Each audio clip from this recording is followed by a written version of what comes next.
안녕하세요. 애니능률의 오지혜입니다.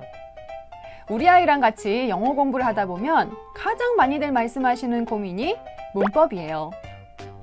단어도 리딩도 재미있게 하던 아이라 영어에 자신이 있었는데 학교에 가서 문제를 풀어보니까 실수가 너무 많다거나 말하기나 글쓰기도 완전한 문장을 구사하지 못해서 수행평가나 쪽지시험에 문제가 생기면 그제서야 문법을 해야겠다고 부랴부랴 문제집을 하나 골라서 시작하시는 경우가 많죠. 문제는 그렇게 했는데도 아이 실수가 줄지 않으면 어떻게 해야 하나 고민이 생길 수밖에 없어요. 그래서 준비했습니다. 자주 실수하는 문법은 어떻게 지도하면 좋을까요? 초등학교 아이들에게 자주 보이는 문법 실수 패턴과 단계적으로 문법을 인지할 수 있도록 지도하는 방법까지 자세하게 말씀드릴게요.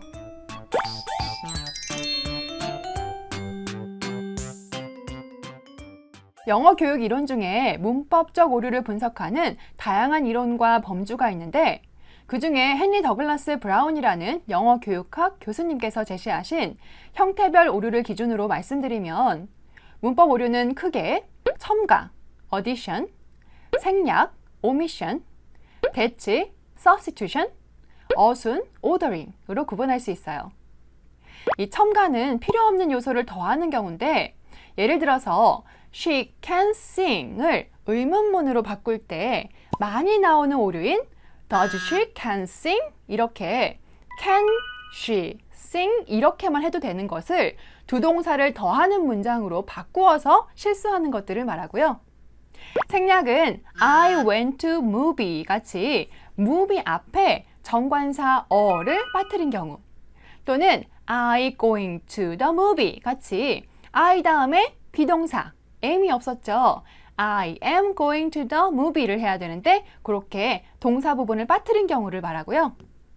대치는 조금 더 어려운 오류인데 나는 길을 잃었다 라고 영어로 표현하려면 I lost myself로 표현해야 되는데 이 표현을 모를 경우에 I lost my road 또는 I lost my way 같이 이 호응이 맞지 않은 단어를 활용하게 될 때를 말하는 거고 마지막으로 잘못된 어수는 I to go school처럼 이 순서가 맞지 않게 문장을 사용할 때를 말합니다. 이 내용을 보시면 우리 아이 문법 오류도 많이 보이실 텐데요.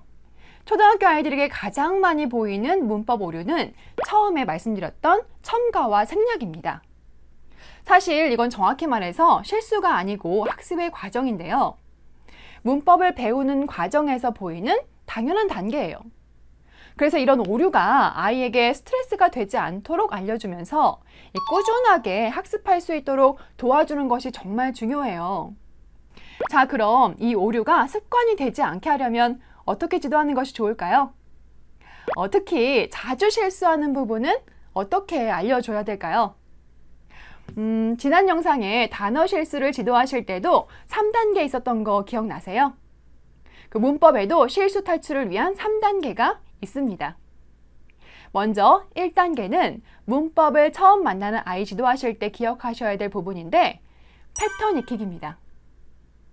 요즘 친구들은 유치원이나 어린이집에서도 영어를 접하는 경우가 많아서 문법 용어보다는 문장이나 단어로 바로 접근하시는 것이 거부감을 줄일 수 있어요. 생각보다 많은 아이들이 이 문법 용어가 어려워가지고 이해도 입력도 안 되는 경우가 많거든요. 그래서 일단 핵심 부분을 잘게 잘라서 조금씩 접근하시는 것이 좋습니다. 여기 초등영어 문법이 된다. 스타터 1권의 목차를 같이 보실 거예요. 이 목차를 보시면 아마 쉽게 이해가 되실 텐데요. 초등영어 문법이 된다는 이런 아이들의 학습 방식을 교재에 고스란히 담아 놓았어요. 문법 용어는 최대한 줄이고 핵심이 되는 부분을 크게 제목과 예시로 보여주고 있어서 패턴을 이해하기 쉽습니다. 실제 지도하실 때 이렇게 하시는 거예요.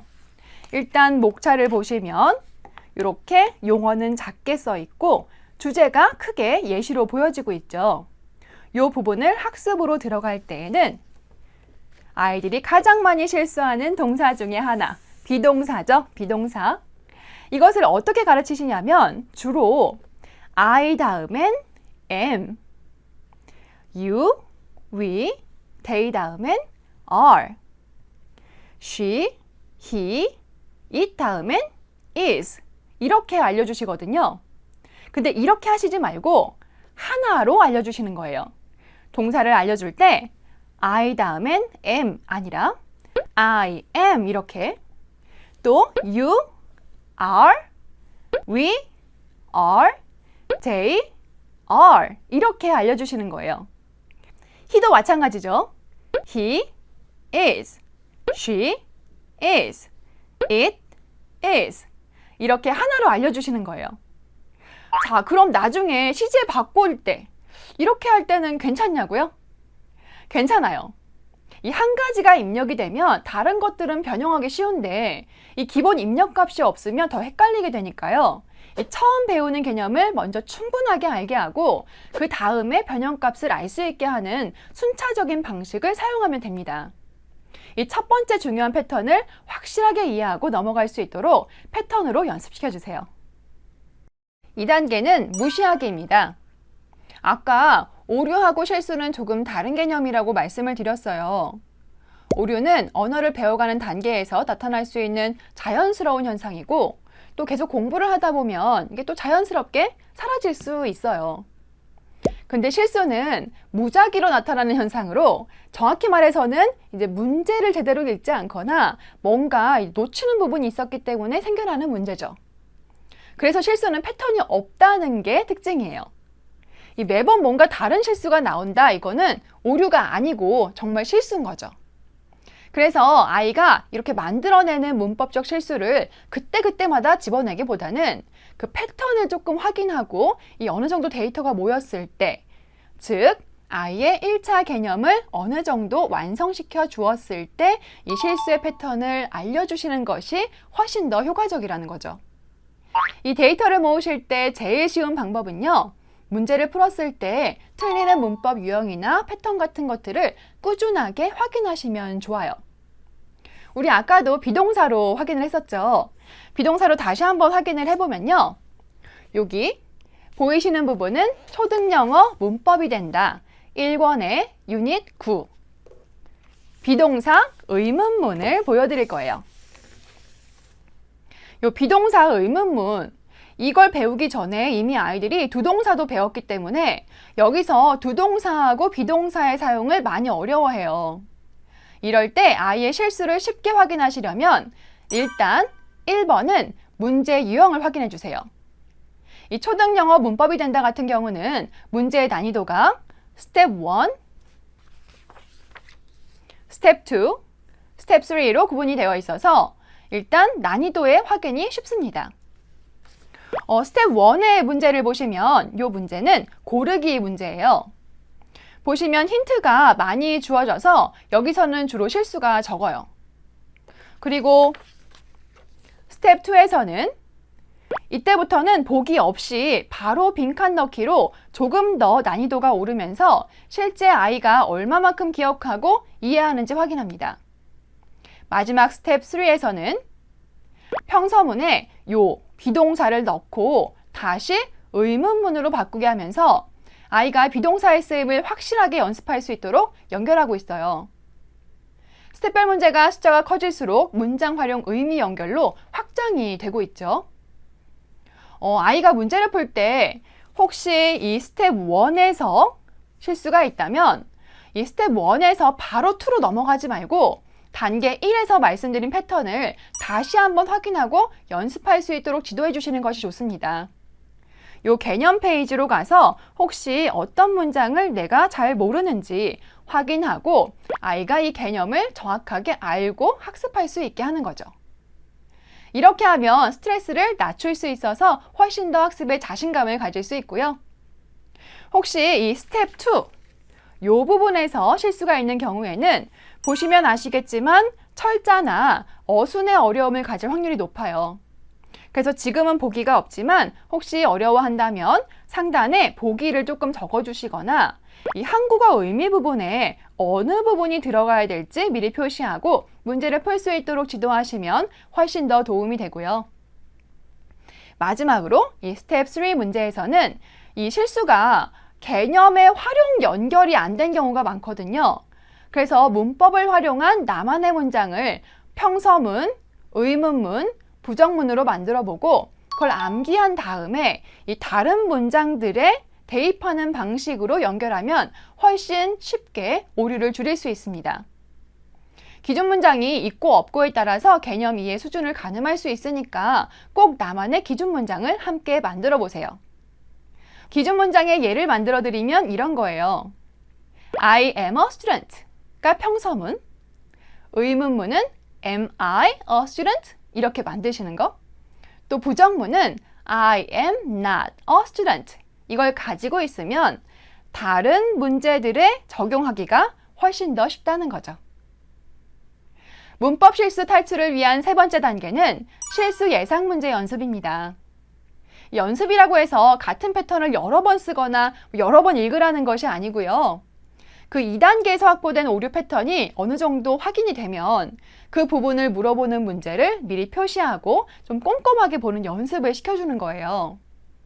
사실 이 영어 문제 중에 문법 문제만큼 정확한 답을 내는 것도 되게 드물거든요.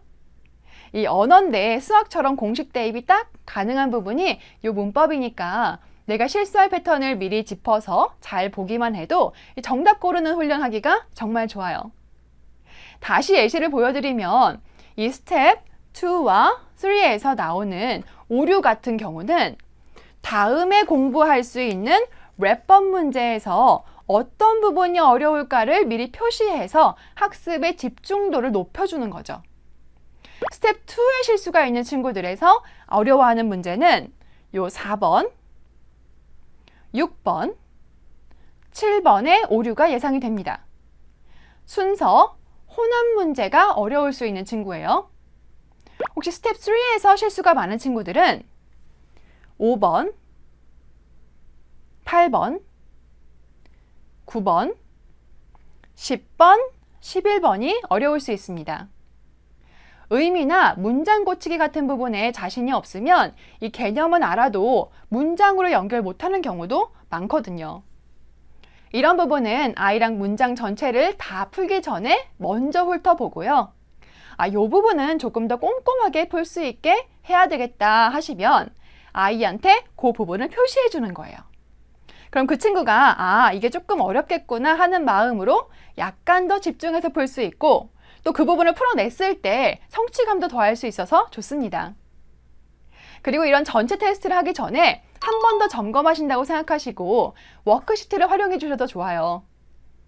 그 애니북스 사이트에 가시면 이렇게 받아쓰기 워크시트나 어휘 테스트 같은 간단한 학습 보조 자료가 있거든요. 요거를 이 랩법 전체 해보시고 또는 하기 전에 학습을 점검하고 풀 수 있게끔 지도해 보시는 거죠. 성취도 평가도 있으니까 마찬가지로 어려운 문제를 표시해주고 꼼꼼하게 풀 수 있도록 기회를 주시면 시험이나 평가가 공부의 과정이라는 것을 알려줄 수 있어서 도움이 됩니다. 자꾸 실수하던 그 문법도 점차 줄여갈 수 있고요. 지금까지 자꾸 실수하는 문법 지도 방법 3가지를 알려드렸어요. 문법 패턴으로 개념 익히기, 적당히 무시하고 넘어가기. 세 번째는 실수 문법 유형을 인지하고 연습하기입니다. 이 오늘 소개해드린 초등 영어 문법이 된다 교재는 스타터 1, 2권으로 초등 문법의 개념을 쉽게 접할 수 있고요. 또 다시 1권, 2권으로 배웠던 문법을 고학년에 맞게 확장하면서 영어 교과서에 자주 나오는 문제 유형을 연습할 수 있어서 아이들의 문법 실수의 유형이나 패턴을 파악하시기 정말 좋은 교재예요. 우리 아이 문법 실수는 영어 학습의 과정이라는 점 잊지 마시고 아이가 포기하지 않고 끝까지 해낼 수 있도록 많은 격려와 응원도 함께 부탁드릴게요. 알고 계시죠? 오늘의 시작은 분명 다른 내일을 만듭니다. 감사합니다.